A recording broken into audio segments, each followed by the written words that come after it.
اعوذ باللہ من الشیطان الرجیم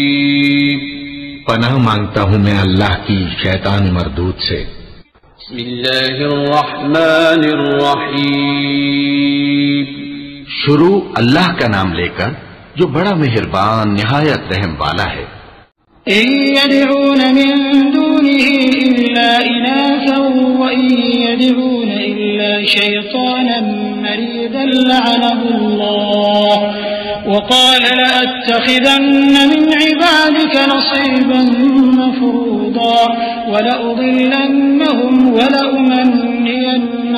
ولآمرنهم فليبتكن آذان الأنعام ولآمرنهم فليغيرن خلق الله ومن يتخذ الشيطان وليا من دون الله فقد خسر خسرانا مبينا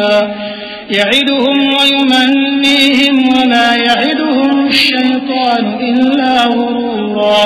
أولئك مأواهم جهنم ولا يجدون عنها محيصا والذين آمنوا وعملوا الصالحات سندخلهم جنات تجري من تحتها الأنهار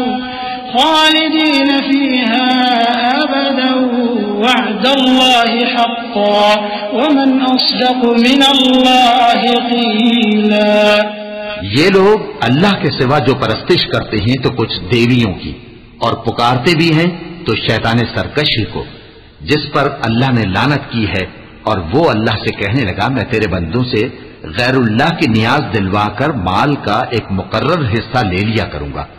اور ان کو گمراہ کرتا اور انہیں امیدیں دلاتا رہوں گا اور یہ سکھاتا رہوں گا کہ جانوروں کے کان چیرتے رہیں اور انہیں سمجھاتا رہوں گا تو وہ اللہ کی بنائی ہوئی صورتوں کو بگاڑتے رہیں گے۔ اور جس شخص نے اللہ کو چھوڑ کر شیطان کو دوست بنایا وہ صاف صاف گھاٹے میں رہا۔ وہ ان کو وعدے دیتا ہے اور امیدیں دلاتا ہے، اور جو کچھ شیطان انہیں وعدے دیتا ہے وہ دھوکہ ہی دھوکہ ہے۔ ایسے لوگوں کا ٹھکانہ جہنم ہے اور وہ وہاں سے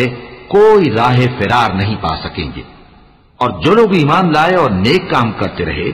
ان کو ہم بہشتوں میں داخل کریں گے جن کے نیچے نہریں جاری ہیں، وہ ہمیشہ ہمیشہ ان میں رہیں گے۔ یہ اللہ کا سچا وعدہ ہے، اور اللہ سے زیادہ بات کا سچا کون ہو سکتا ہے؟ ليس بأمانيكم ولا أماني أهل الكتاب من يعمل سوءا يجز به ولا يجد له من دون الله وليا ولا نصيرا ومن يعمل من الصالحات من ذكر أو أنثى وهو مؤمن فأولئك يدخلون الجنة ولا يظلمون نقيرا ومن أحسن دينا ممن أسلم وجهه لله وهو محسن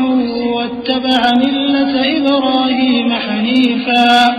واتخذ الله إبراهيم خليلا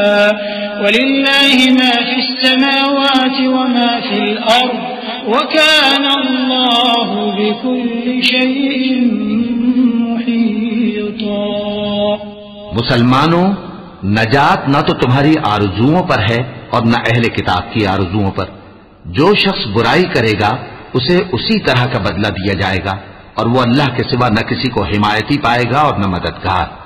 اور جو نیک کام کرے گا مرد ہو یا عورت جبکہ وہ صاحب ایمان بھی ہو تو ایسے لوگ بہشت میں داخل ہوں گے، اور ان کی تل برابر بھی حق تلفی نہ کی جائے گی۔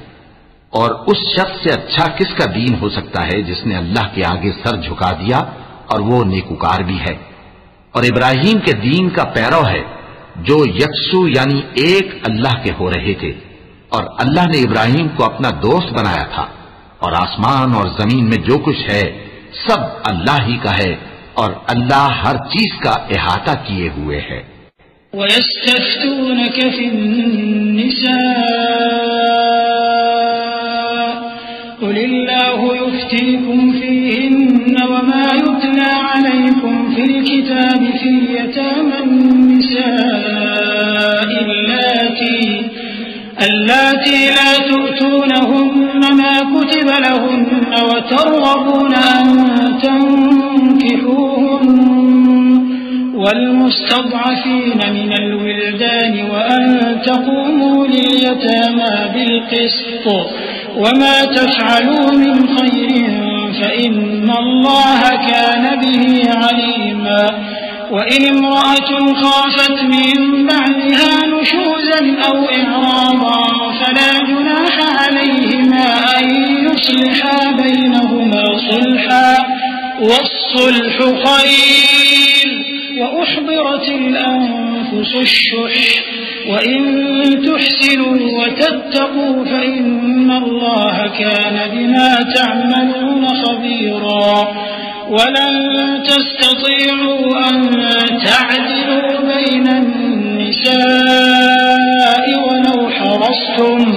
فلا تميلوا كل الميل فتذروها كالمعلقة وإن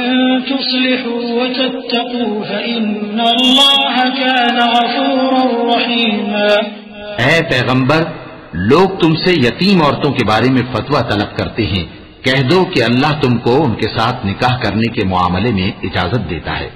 اور جو حکم اس کتاب میں پہلے دیا گیا ہے وہ ان یتیم عورتوں کے بارے میں ہے جن کو تم ان کا حق تو دیتے نہیں اور خواہش رکھتے ہو کہ ان کے ساتھ نکاح کر لو، اور نیز بیچارے بے کس بچوں کے بارے میں، اور یہ بھی حکم دیتا ہے کہ یتیموں کے بارے میں انصاف پر قائم رہو، اور جو بھلائی تم کرو گے تو بے شک اللہ اس کو جانتا ہے۔ اور اگر کسی عورت کو اپنے خاوند کی طرف سے زیادتی یا بے رخی کا اندیشہ ہو تو میاں بیوی پر کچھ گناہ نہیں کہ آپس میں کسی قرارداد پر صلح کر لیں، اور صلح خوب چیز ہے، اور طبیعتیں تو خود غرضی کی طرف مائل ہوتی ہی ہیں، اور اگر تم نیکوکاری اور پرہیزگاری کرو گے تو اللہ تمہارے سب کاموں سے واقف ہے۔ اور تم خواہ کتنا ہی چاہو بیویوں میں ہرگز عدل نہیں کر سکو گے، تو ایسا بھی نہ کرنا کہ ایک ہی کی طرف ڈھل جاؤ اور دوسری کو ایسی حالت میں چھوڑ دو کہ گویا ادھر میں لٹک رہی ہے، اور اگر آپس میں مصالحت کر لو اور پرہیزگاری کرو تو اللہ بخشنے والا ہے، بڑا مہربان ہے۔ صدق اللہ العظیم۔